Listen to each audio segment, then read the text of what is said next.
Hey, and welcome to video number 5. We're going to talk about how to create catchy shapes that you can add to your designs. Creating shapes is very easy to do, and I do want to make a mention here that if you ever want to, refer to the layers video or refer to the plugins video in the future, this video series isn't really cumulative, so meaning that you can skip around if you want to. But keep in mind that when it comes to the banners and the headers, that's when it's actually cumulative. So we actually take everything that we've learned in the video product and use it for the banners and the headers section. So I just want to make that clear before we move on, that you can move forward as well if you want to. Now we're going to create shapes in this specific video. So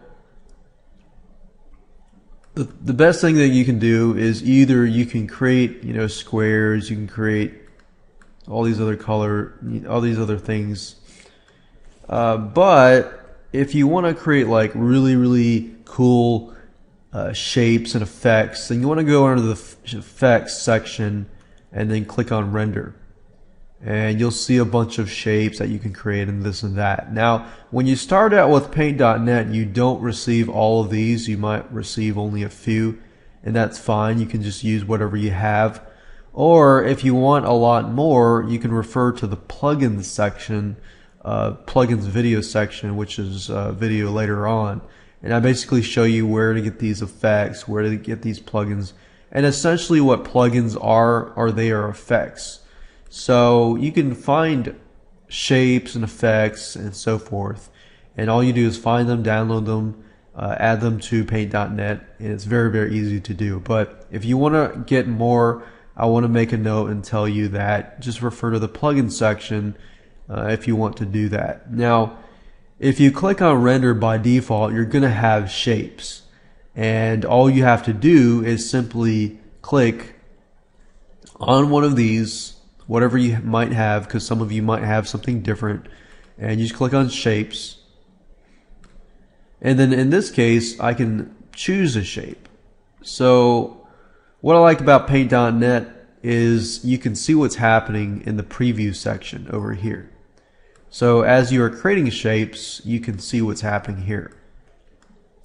So I can click on square, I can click on circle, I can click on triangle, diamond, star.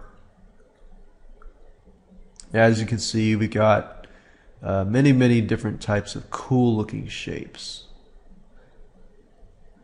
So as you can see, they're not just circles and so forth.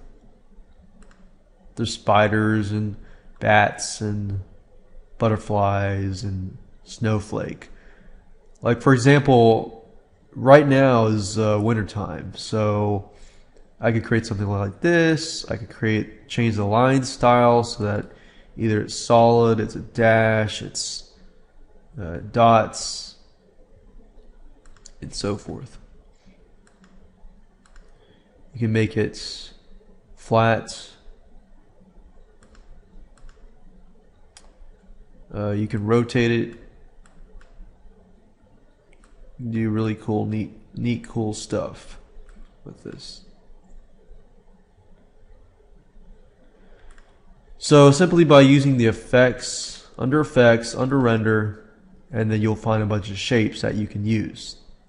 Now if you don't really care about getting all fancy, however, you can stick with the regular shapes.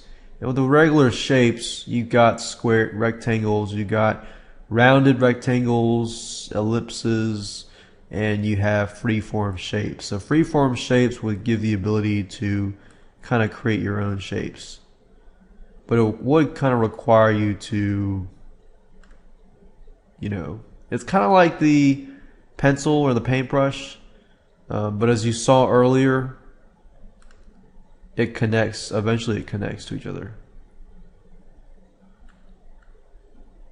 So if I want to make a vase, I could do that, but obviously it doesn't look like a vase at all. So I would say stick with if you're not familiar with that, just stick with these shapes here. And if you want to get fancy, say we'll make a square. Put a square with text in it. You can actually apply effects to the specific shape as well, just by going under effects and then applying, you know, certain things to that shape.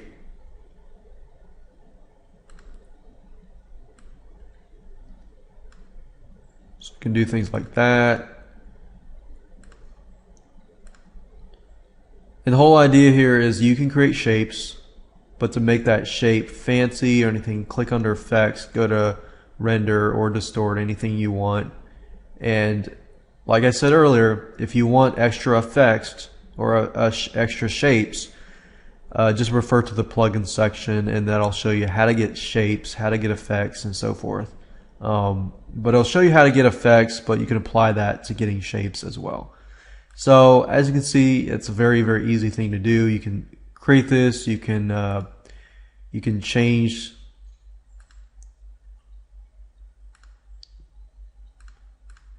the stuff inside the shape. So just now what I did was I took the paint bucket, filled this in. You can change the fill, and what fill means is whatever it fills up in. So you can change that.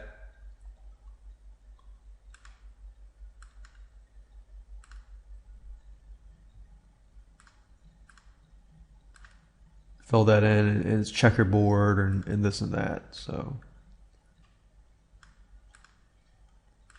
and like I said earlier, it really depends on what you're creating. If you're creating something professional, you would probably want to keep with something conservative. If you're creating something wacky for a wacky audience, or not necessarily a wacky audience, but something that's more artistic, then you can fill in stuff like this. But just keep in mind your audience and who you're dealing with whenever you're creating graphics, so that you can create something that is eye-friendly to that specific audience. Hey, and welcome to video number 6. We're going to talk about how to remove the background of a picture. So let's say, for example, that you have an object from a picture that you want that object, and you want to remove that object and add it to a different picture. Well, we're going to show you how to do that quickly and easily.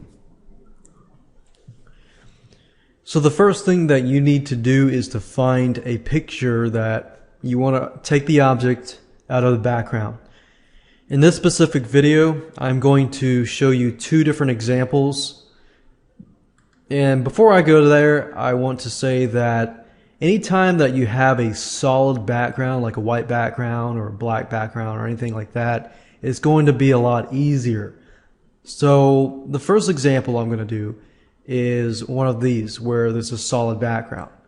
The second example that I will do is going to be a background that is a little more complicated. It's not exactly a solid background. For example, this photo here, let's say I want to take the business people out and remove the clouds.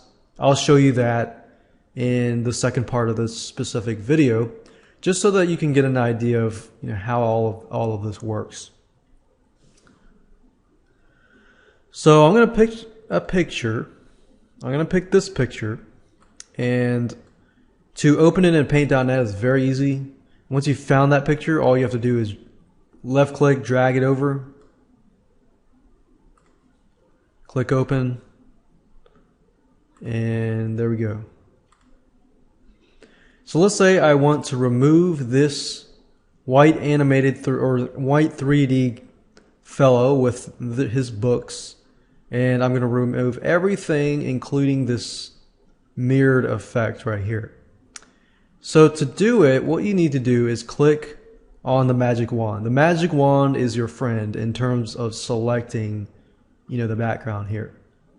So click on the magic wand, and then up at the top you're going to see something called tolerance. And I'm just going to show you an example. If the tolerance is too high, that means that this magic wand is not going to be able to detect the difference between this white and this semi-white. So if the tolerance is too high and I click on it, you'll notice that it selects everything. You see? What I like to do is usually pick a tolerance that's low. So I want to pick something maybe like 13. So if I click it again, you'll see that it actually selects everything around this person minus this part.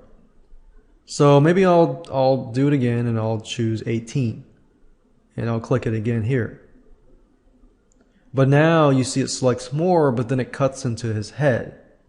So I might need to decrease that a little bit and click again. Now, because that's the case, I'm just going to have to work with this. Now, the blue area here is where it has selected it. Once it has selected the area or the background, what you need to do is just click on delete. And what that does is, as you can see, it has removed the background. And all I need to do is just go around, click here. Let's see if this works. Okay. As long as it does not run into its foot or into the object itself, then that's a good thing.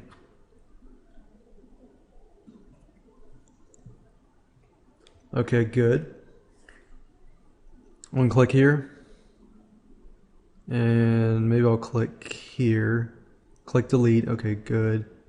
Click here, delete. So your goal is just to click and then delete, as long as it doesn't run into the foot itself or into the object itself.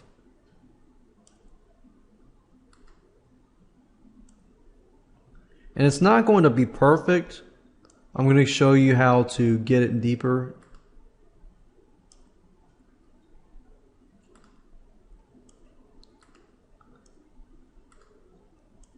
So as you can see, I'm really just getting pieces and bits and pieces of it. Now, because the tolerance is a little lower, I'm going to increase it a little bit, just see what happens.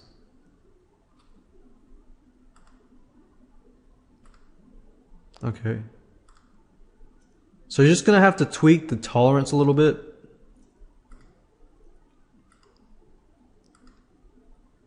So just remove as much as you can with the magic wand.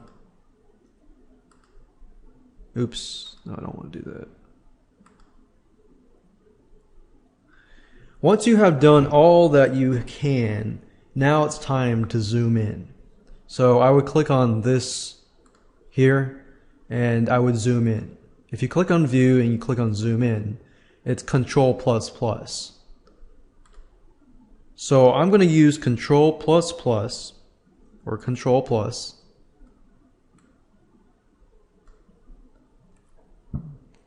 And then I'm going to have to navigate around this picture. Now, what I want you to do is look carefully for anything that is attached to it. And what I mean by that is like stuff like this. And the only way you're going to be able to see that is if you zoom in. So you can see all this. So all of this stuff needs to be removed. And I found the best thing to do is to either use the eraser and just, click. And sometimes you might need to zoom in, closer. Now you may not need to have a perfect job. However, you want to do the best that you can. So you can use the eraser tool. You could even use the lasso tool if you want to. The lasso tool requires you to use your mouse though, so it's a little more tedious.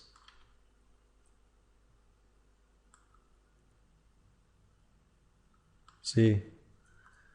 So let's see here. Start here.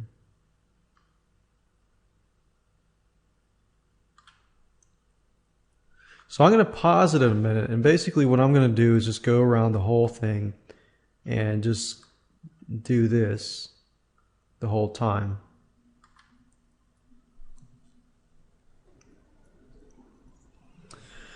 Okay, so I went through it and I basically removed as much as possible. As we saw earlier, it pretty much removed everything on the top, and then we had to just use the eraser just go through and just to delete every little tiny spot. And I missed a spot there. And just tweak around it, you know, tweak this, play around this with this. And eventually you'll get the hang of it. So I'm going to zoom back out. I'm going to click on view, click on the actual size. And as you can see, if we click this tool, I'm going to zoom out. If all has worked, then if I click on this person, I can move him around, as you can see here. So there you go. I've pretty much removed him from the background. And I'm not going to save it yet. I'm going to save, and actually save as, more likely. Just call them test.jpg. And then when you save it, I usually save the quality as maximum. And then let me just show you something that's really neat. Once you add a layer, let's say for example, and I'm going to add a layer and just add a background to him.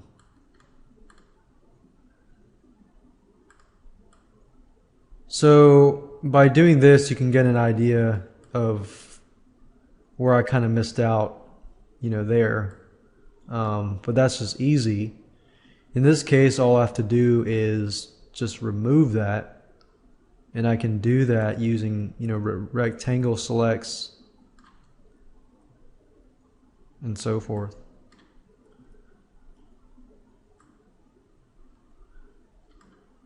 So adding a layer, and I'll talk about more about layers, but adding a layer and then adding a black layer behind it gives you the ability to kind of see which parts that you missed out on. Like right here, I missed out on that part.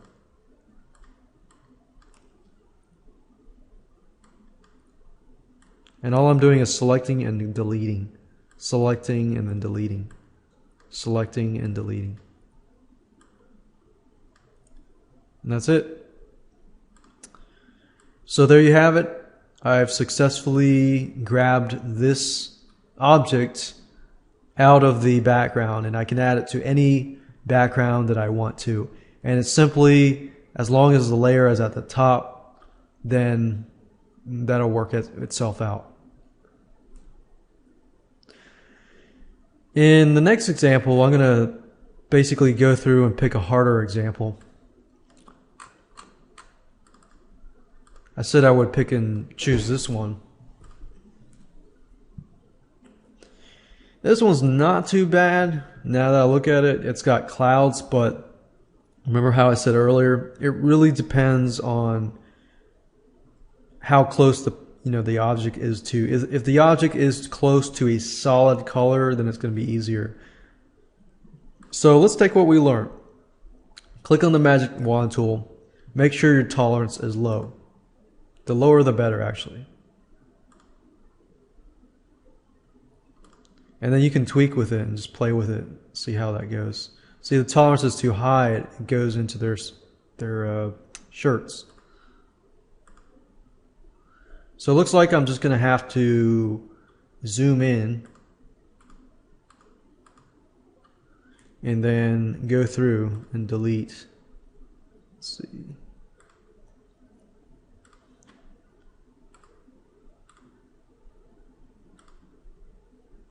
Like this woman's shirt is too white, so it blends in.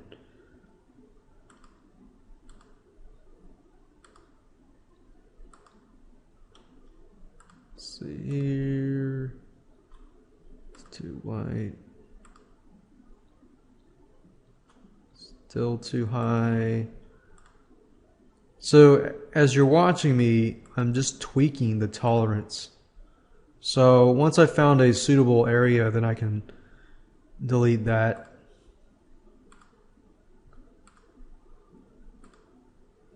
As you can see, I'm really going after the background that's close to the person. It may not be the first time, but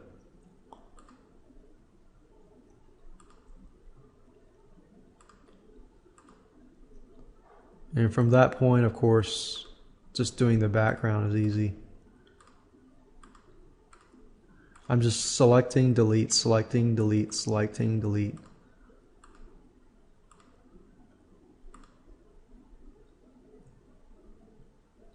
All right.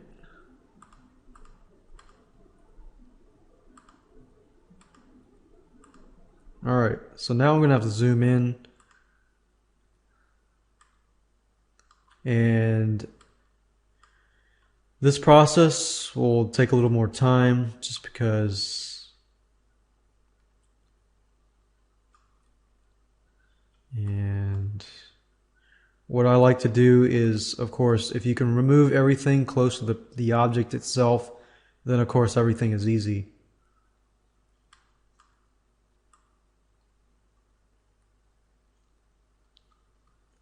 And then I'll do this.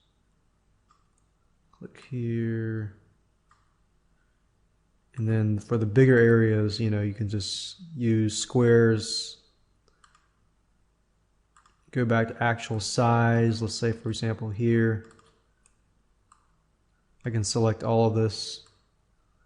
Pretty much to the guy's head, I can select. And then from that point, I select this. Select this. This. So you pretty much get the point.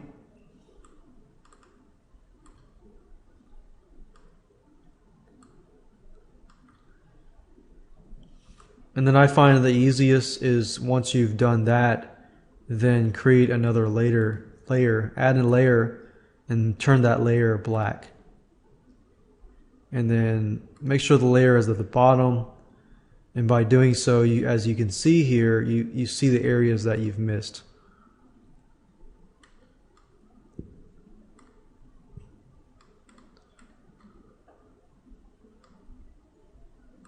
So once you've gotten the big spaces first, then you can dive into the smaller pieces, smaller areas around the people. And that's it. That's pretty much how everything works. You can continue to do so to remove everything.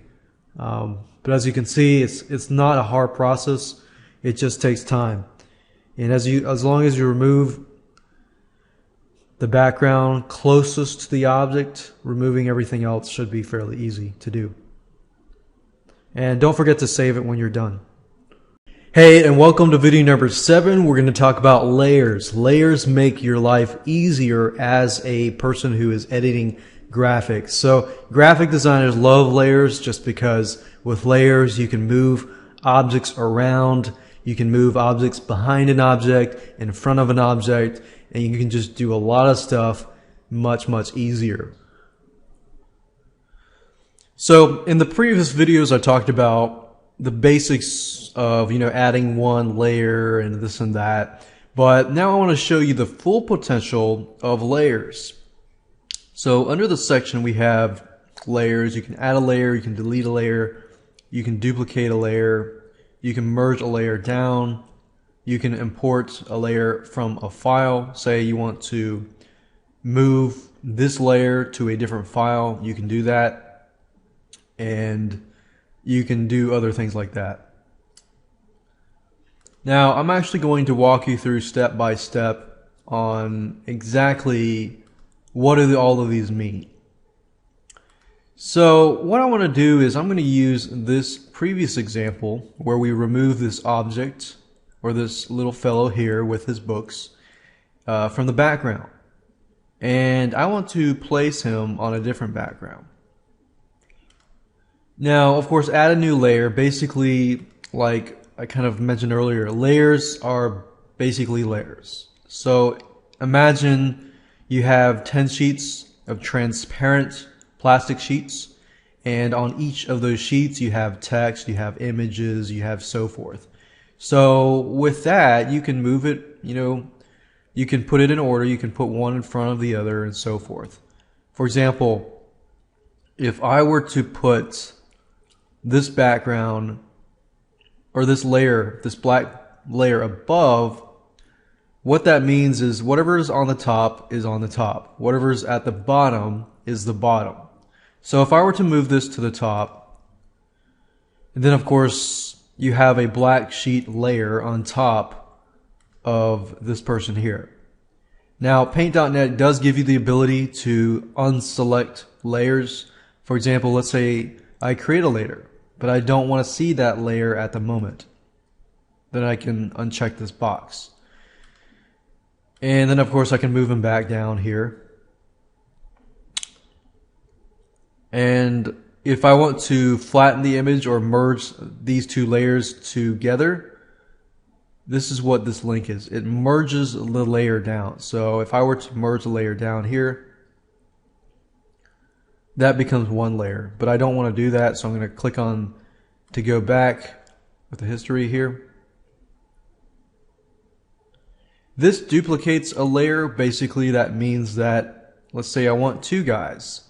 So all I have to do is make sure that I select the layer that I want to duplicate of, click on duplicate, and as you can see here, I've got, two layers. So the only time you would want to use this is, of course, if in your graphic design you want to use two of them. So as you can see, I've got two guys here. So let's say, for example, that I want to move this guy over.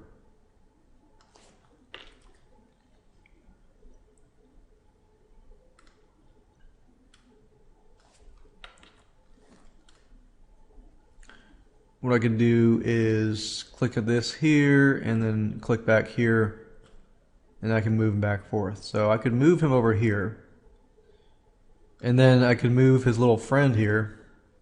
Select that here. And I found if you're messing with layers, you might want to use the selection tool and just click there and do that. And of course, if you ever make any mistakes, you can always go back to here.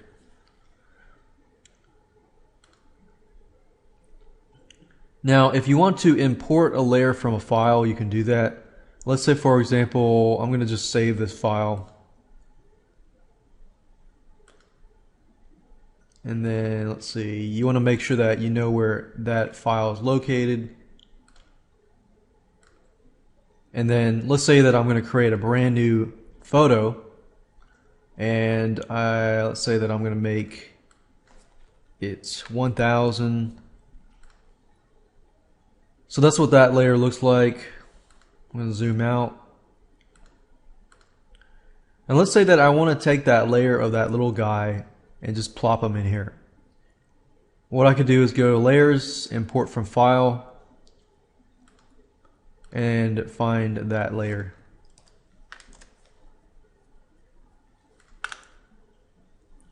And it's test.pdn.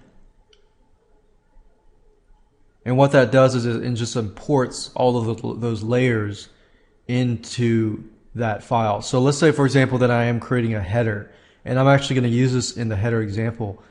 Let's say I want to import him into the header. I can do that. And then the layers that I do not want, I can simply select and delete them, or just uncheck them as well.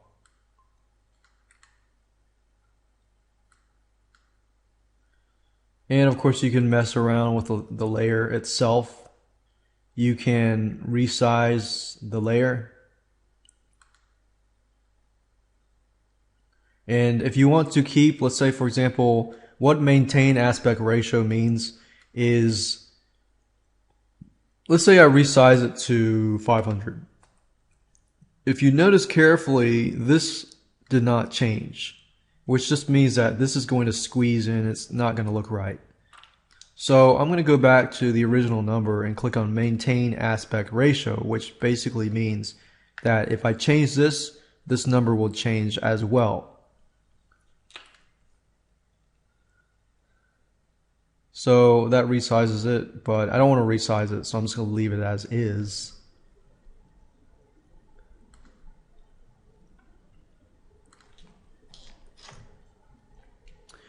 And you can also import other images as well.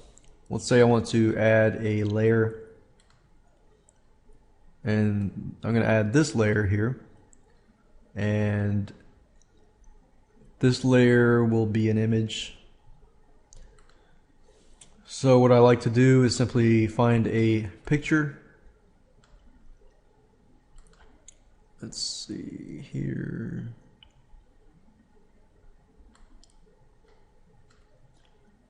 Let's say that we're going to add him to this domino piece. And whenever you drag a new picture in and you're working with layers, add it as a layer. Don't just open the file. So you need to add it as a layer. So you just need to get used to layers and working with layers. Now, as you can see here, this layer is on top of the other layers. And what I want to do is simply push this layer down until this little guy is on the top.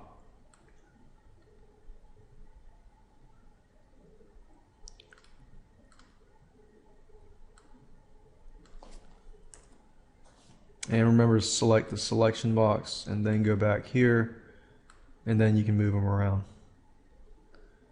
So one thing I could do is I could even tweak it so that it looks like he's tipping over these dominoes. And to do that, as long as your layer is selected, then I can go in, let's see, I can zoom in, and then I can basically just select the books. So I'm going to just, as normal, I'm just going to select the books. And you know, because only I'm selecting this layer itself, it's not going to affect the other layers. So if I press delete, you'll notice that everything is being deleted except not part of that picture is being deleted.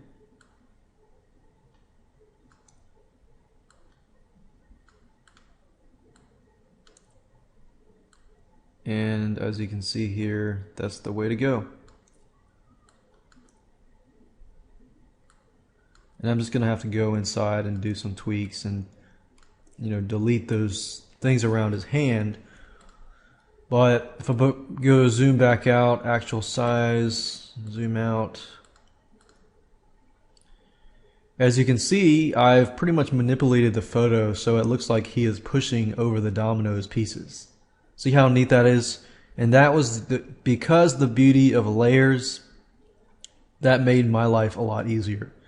Now, a good practice to do is once you're done with a photo is to only keep the layers that are part of that picture. So I did not use this layer, so I'm going to delete it just to keep everything clean. And then, let's see, I'm just going to leave that as is. And I could add another layer for text and so forth. So the whole idea here is to use layers as much as possible and make it nice and neat so that you only are using layers that you want to be using. So let's say, for example, that I want to remove the background on all those layers and just place this little guy with the dominoes on a different background. To do that, simply watch the video before, and it's really easy just to use this magic wand tool, you know, and go through the process of doing that. So that's the video on layers.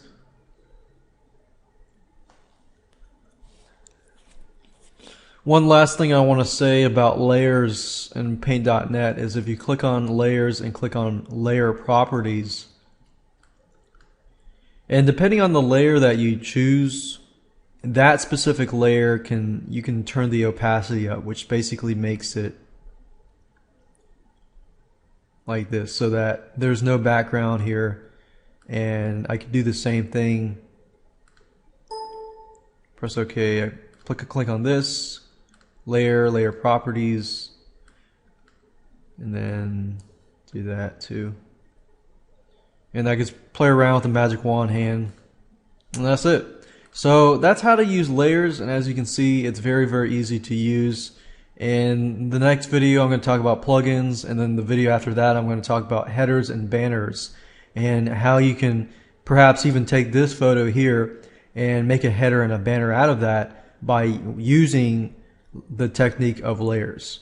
Hey, and welcome to video number 8. We're going to talk about plugins. You don't necessarily need to use plugins, but if you've used Paint.net and you want to expand, you want to use different effects and this and that, then plugins would be right for you. So if that's the case, then go ahead and watch this video. Plugins definitely will make the software a lot more powerful if you choose to go beyond the basic fundamentals. So plugins are basically like effects. So once I install a plugin, it'll appear under the effects section here. So step number 1 is, of course, to go to google.com and to find a plugin that you want. So go to Google, type in Paint.net plugins, and you will be met with a bunch of forums.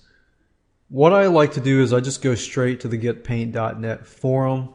I don't really go with there are a lot of other third-party sites, and you can do that too. However, you do keep in mind that make sure you have, antivirus software on your computer and so forth. So what I normally do is, of course, go to the forums.getpaint.net under their plugin forum. Now, that's not to say that, anywhere you download any file, you need to be protected.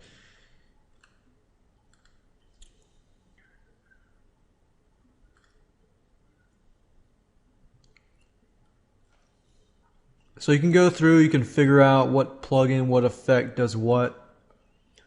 And as you can see here, you have a list. You can kind of get an idea of what is in each plugin folder. For example, if I click on Magic's All Plugins, it says here it is 60 plugins in one pack. And let's say that I go through and it's color zoom, blur, gradient blur, and you're not going to need every single one of these. What I recommend doing is just picking out 1 or 2 that you want and then grabbing those. So let's say, for example, that I want to choose this plugin pack. Now there's 60 of them, of course. So you want to go ahead and download it. So I'm going to download it, unzip it, and then find the plugin files, which as you can see is located here. So we've got 60 plugins here, and this is how to install it. So step number 1, find the plugin that you want. Step number 2, download it and unzip it. Step number 3 is the installation part, which is very easy. What I recommend you doing is to open up a new window, go to the C drive, go to the program files folder, and then go to the paint.net folder, and then under the effects folder is where you want to install these files. And install, what I mean by install is simply select the effects that you want, simply drag and drop it over to this folder,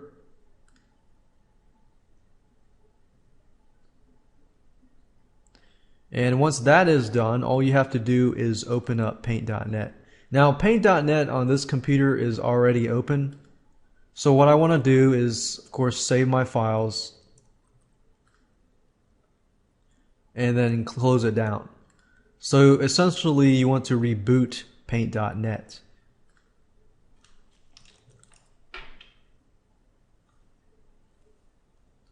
And then I'm going to open up Paint.net, and if all works, you should be able to see it under the effects section.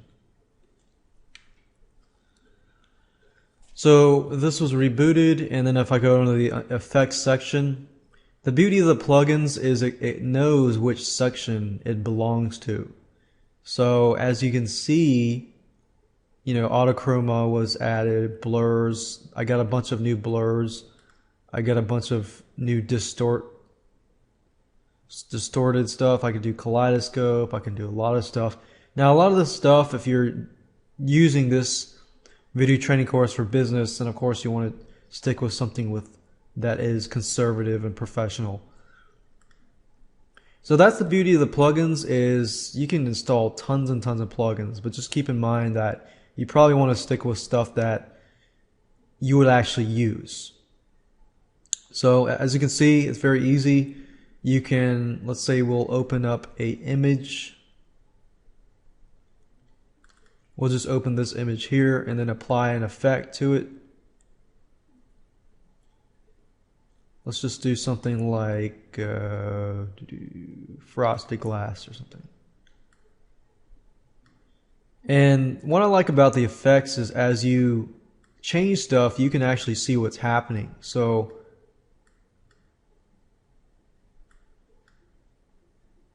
I can make the smoothness better. Let's see. Once they're done, press OK, and then it applies it. So that's how to use plugins, and as you can see, over time as you add plugins, you can find a lot of plugins. And this was just one guy's plugins, and he had 60 plugins. And as you can see within this forum here, there's hundreds and hundreds and hundreds of plugins to scour through. But I do recommend that you stay focused and that you don't get sidetracked and just start downloading tons and tons of plugins, because if you do that, eventually you're just going to overwhelm yourself and you're not going to be able to complete the task ahead. So as you can see, very, very easy to do. And in the next video, I'm going to show you how to create banners and headers, pretty much using everything that I've taught you thus far.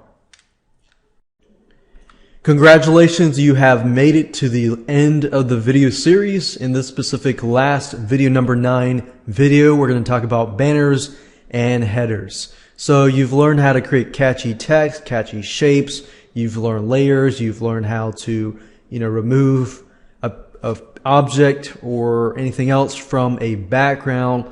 Let's take all of that and let's create a banner and let's create a header. Banner, header could be the same thing.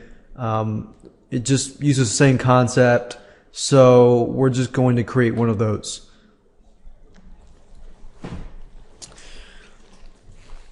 So you're going to take pretty much everything that you have learned to create a header and a banner. So what I'm going to do, what I did was I found a bunch of these banners here, and we're going to try to create something like this. So the first thing you need to do is, of course, to create a new image. And instead of the regular 800 by 600, I'm going to uncheck this and create the width to be, let's say, we'll just say 800, or we'll say 800 by 350.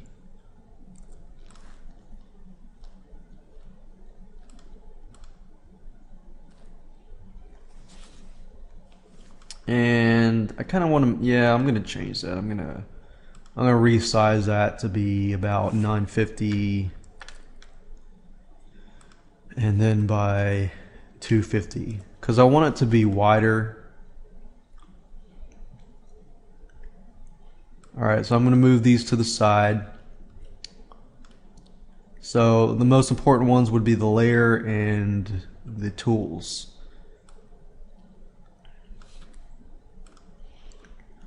Okay, so learning what I taught you previously, we're going to use text, we're going to kind of create some shapes, and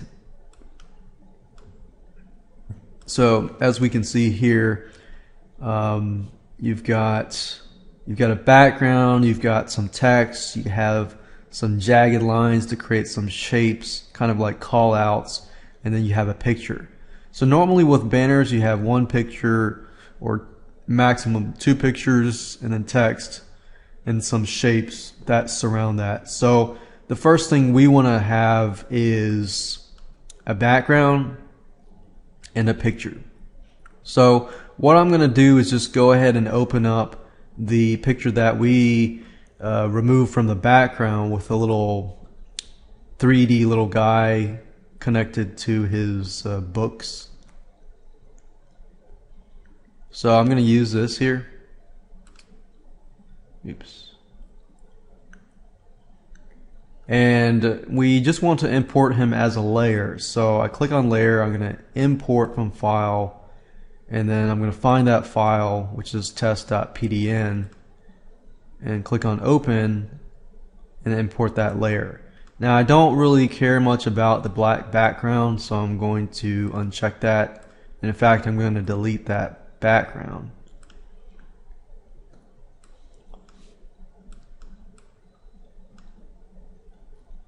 And I'm going to zoom out.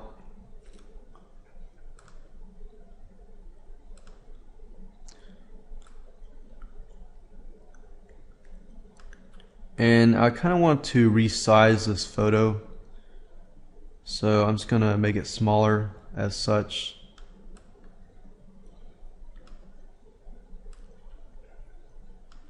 And I want the background, of course, to be resized. I don't know why it changed that, but I want to change it back to 950 by 250.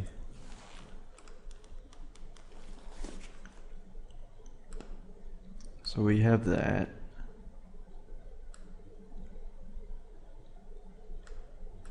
And then as you can see, like I'm doing right now, if you grab one of these corners, you can resize it yourself and just do that. Now with the background, I might want to change the background a little bit. So for example, okay, when we look over here, you don't really see a really solid background. You kind of see a background with kind of shapes on it or some sort of gradient. So what I'm going to do is, let's say that I want to make the background. Let's change the background a little bit. So let's change the background in this case to be, let's see here.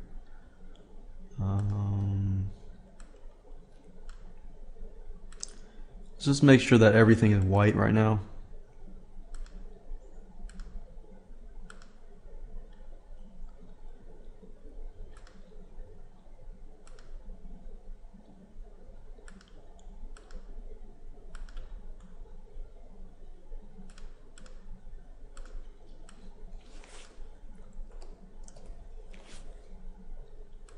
And I'm just trying to cover all this stuff with white in the background. Okay. So I've got a white background, playing with a white background, and let's say that I want to, I'll just make this guy disappear because I'm dealing with the background right now. So the first thing we want to do is deal with the background. And the question is, do you want the background to change where the little guy is standing? We notice here that we have images, and let's see. I think what I'm going to do is I'm going to create a shape. First, I'm going to create a shape, and I'm going to make that background change. So when doing that, you want to use layers. So I'm going to create a new layer. I'm going to add a new layer, and with this layer I'm going to create a shape. So kind of like as you see here, like don't miss the chance. They've got a shape here, and then they fill that shape with a different color, and the rest of the color we have a different, background color. So I'm going to create a shape, and I think what I'm going to do is I'm going to create an ellipse, like a. I need to make that black just so I can see what it looks like. And then maybe I'm going to do something like that where I've got an ellipse, and I'm going to fill that ellipse with a solid color. So I kind of want to redo that. I'm going to change my brush width to about that color. So I'm just going to do that. And I think I want to move this a little closer. Okay, yeah, I'm going to move that here. And after that, I want to maybe turn that shape into, let's say that we're going to make it like a blue, like a light blue.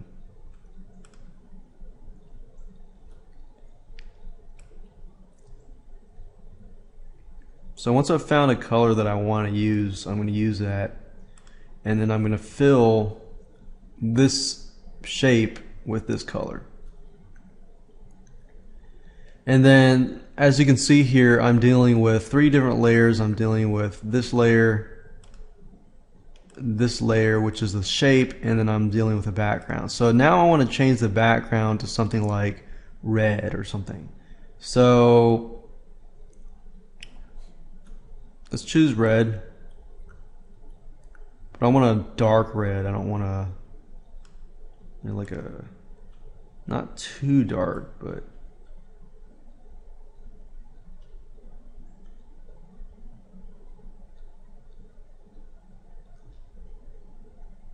so once you find that red that you want, let's say that I'm going to use this so that I can kind of get a darker red to it.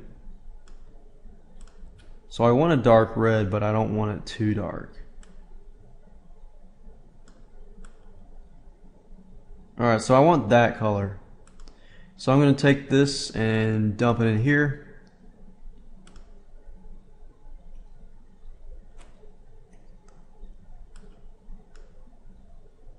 And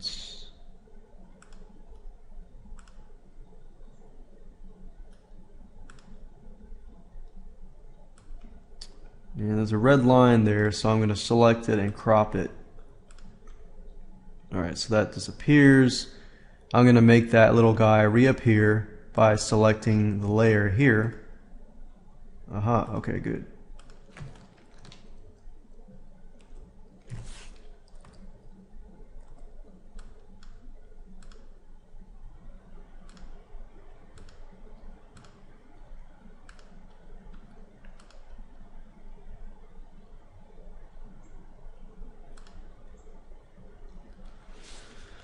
Alright, good. So I have that done there. And then let's say that I want to change the background because I'm selecting this red area. So I want to use some sort of effect to create something like a different texture or add noise, or let's see here, add noise, add color, add blur.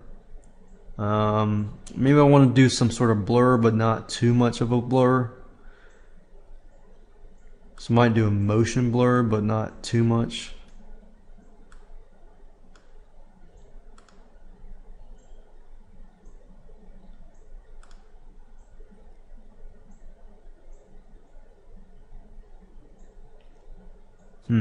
Let's see.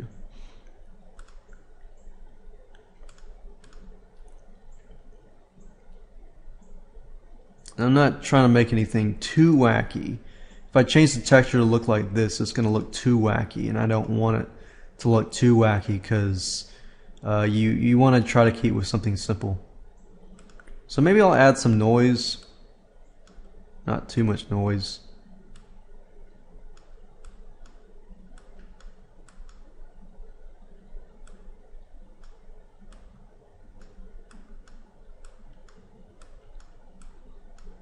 So I'm going to do that, and then I'm going to add some text.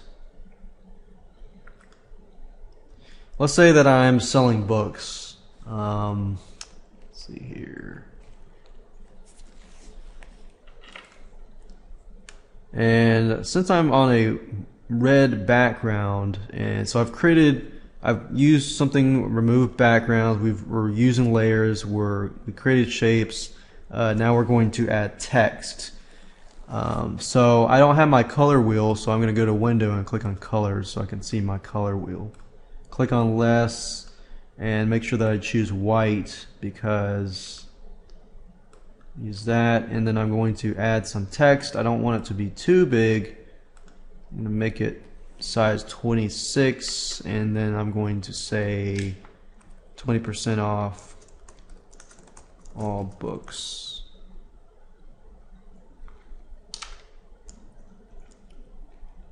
And then 4 days only. And I want to center that. I want to make this a little bigger, not too big.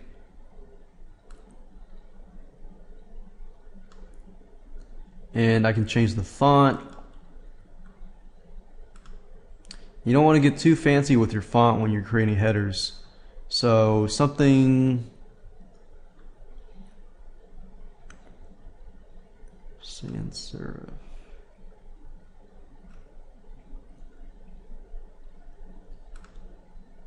Something somebody can see that's easy, quick and easy to see. So we could use something like that.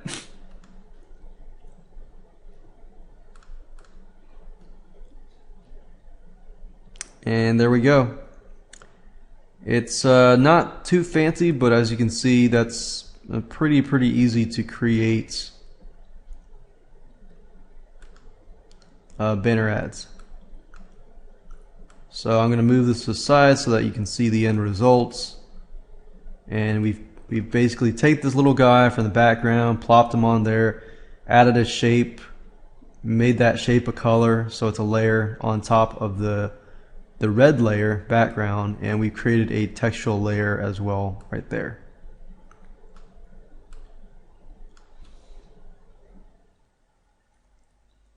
And if you want to change the text, you can always do that. But just keep in mind, the goal is to create layers.